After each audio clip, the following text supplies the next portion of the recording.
Assalamualaikum warahmatullahi wabarakatuh. Saya Hikmah Irnawati, guru kimia SMA Negeri 1 Wanayasa. Saya akan menceritakan permasalahan pembelajaran pada materi sel volta. Oke. Eh, Kompetensi dasar yang akan dikuasai pada materi sel volta khususnya untuk keterampilan 4.4 yaitu peserta didik diharapkan mampu merancang sel volta dari bahan sekitar. Oke. Nah, pada saat merancang inilah timbul permasalahan.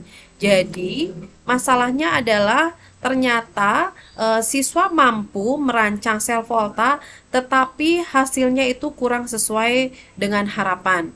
Ya, sel volta sendiri merupakan baterai kering. Nah, untuk mencobanya bahwa baterainya bekerja itu sudah dicoba dengan menggunakan alat multimeter, ternyata menghasilkan tegangan sekian volt, tapi pada kenyataannya saat disambungkan dengan lampu untuk mengetes apakah lampunya menyala atau tidak, nyatanya lampunya tidak menyala. Padahal tegangan yang dihasilkan oleh sel voltanya sendiri itu cukup besar.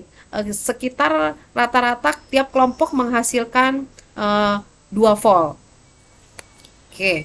Adapun alternatif solusi yang saya berikan kepada peserta didik yaitu peserta didik diminta untuk mengecek ulang kualitas bahan yang digunakan seperti batang tembaga yang dipakai sebagai elektroda. Karena pada kenyataannya batang tembaganya itu berbeda-beda. Ada batang tembaga yang terlihat sudah korosi, kemudian sudah mengalami oksidasi. Kemudian ada juga batang tembaga yang berupa kawat dan terlihat kurang meyakinkan seperti tidak 100% logam tembaga. Kemudian hal lain yang saya ingatkan kepada siswa yaitu diharapkan itu siswa mampu memastikan potensial lampunya itu tidak lebih dari potensial sel yang dihasilkan oleh sel volta yang mereka rancang. Misalnya saja kan sel volta yang mereka rancang menghasilkan potensial sel sekitar 2 volt. Kalau lampunya menggunakan potensial sebanyak 2,5 volt, tentu saja lampunya tidak akan menyala. Oke.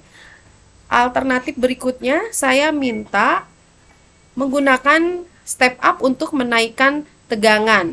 Dan lampu yang digunakannya nanti merupakan lampu USB supaya klik langsung kepada step up-nya. Alternatif solusi lainnya, saya minta siswa merangkai lebih dari satu sel volta. Misalnya saja satu sel volta menghasilkan potensial 2 volt, maka untuk kira-kira 3 sel volta mungkin mereka mampu mencapai kepada 4 volt atau lebih sehingga lampu mungkin akan menyala kalau lampunya sekitar 2,5 volt. Oke, hasil pemecahan masalahnya siswa akhirnya merangkai lebih dari satu sel volta tetapi belum mampu menyalakan lampu. Nah, karena itu siswa penasaran dan waktunya yang kurang cukup hanya 2 jam pelajaran, maka siswa akan melanjutkan di pertemuan berikutnya. Demikian paparan permasalahan di kelas saya. Semoga bisa bermanfaat untuk yang lainnya juga ya. Assalamualaikum warahmatullahi wabarakatuh.